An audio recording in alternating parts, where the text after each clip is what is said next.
جرد المخازن بيكون في الغالب طبعا عبء كبير، لأن البضاعة كتيرة وفي أول المخزن وفي آخر المخزن. فاحنا حلينا المشكلة دي بمنتهى السهولة، حاولنا نحلها على قد ما نقدر، وفي الآخر فعلا طلعت شكل كويس جدا وبيسرع معاك الجرد. بتخش على شاشة الجرد الدوري، جلسة جرد. طبعا هي الميزة فيها ان هي بتقعد معاك، يعني لو هتخلص جرد النهاردة او هتسيبه وتكمل بكرة مفيش اي مشكلة خالص. بمجرد ما بتخلص بتدوس على البوتن الاخضر ده اللي اسمه اعتماد. عندنا طبعا الاسكانر بتاعنا كويس جدا، في اضاءة تمام، ودي بتسهل طبعا في المخزن. تمام. بيدي لك ان الصنف ده تم الاسكان بتاعه، بتحط العدد اللي انت عايزه ايا كان يعني. تمام. عندنا ميزة تانية ان انت لو بتضرب باركود لصنف قطعة يعني، بتطلع لك القطعة وتدي لك العدد اللي بتزوده، بتزود قطعة بس. لكن لو بتضرب سكانر، لو بتضرب باركود للكرتونة، بيطلع لك هنا في العدد واحد، لكن العدد واحد بيزيد بعدد الكرتونة.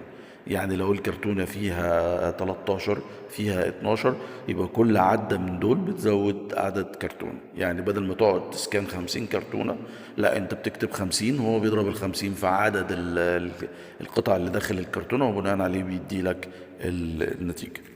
بتسكان تاني طول ما انت ماشي عادي، مفيش اي مشكلة خالص. تمام.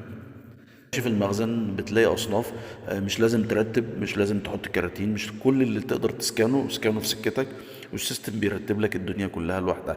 يعني مثلا لو لقيت صنف في اول المخزن ورجعت تاني تسكانه في اخر المخزن، مفيش اي مشكله، زي ما احنا عملنا كده دلوقتي. هتلاقي العدد ادالك زياده. سكانه تانية جديده اهيت، لما بتعمل اضافه بيروح يدور على الصنف وبيعمل له زياده. نفس الحكايه برضو بالنسبه للكراتين. يعني معنى كده ان انت بتمشي جرد، ما بتشغلش نفسك بترتيب، ما بتشغلش نفسك باضاءه، ما بتشغلش نفسك بانك انت تجمع كله. طبعا في الوضع الطبيعي ان انت هتجمع كله، تروح عند المكتب علشان الاسكانر بتاع اليو اس بي، فدي طبعا قصه كبيره وصعبه جدا. لا، احنا بنديلك الموبايل في ايدك هتمشي بيه سكان، ما فيش اي مشكله خالص في انك انت تسكان النهارده او تكمل بكره، ما فيش اي مشكله خالص.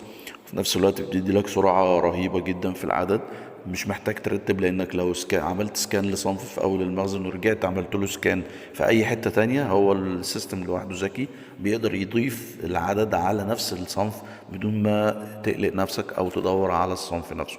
بمجرد ما بتخلص بيديك ميزة تانية افضل، يعني انت بتعمل اعتماد خلاص كده.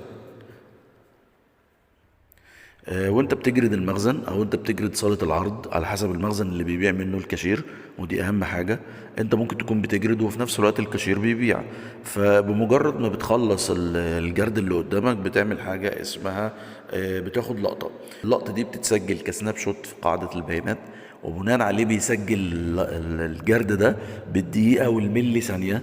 في نفس الوقت لو الكاشير باع من نفس الصنف تاني او بعد ما انت جردت، مفيش أي مشكله خالص، لان هو السناب شوت دي بتبدا تعمل مقارنه ما بين الوقت اللي انت عملت فيه الجرد وما بين الوقت اللي الكاشير باع فيه.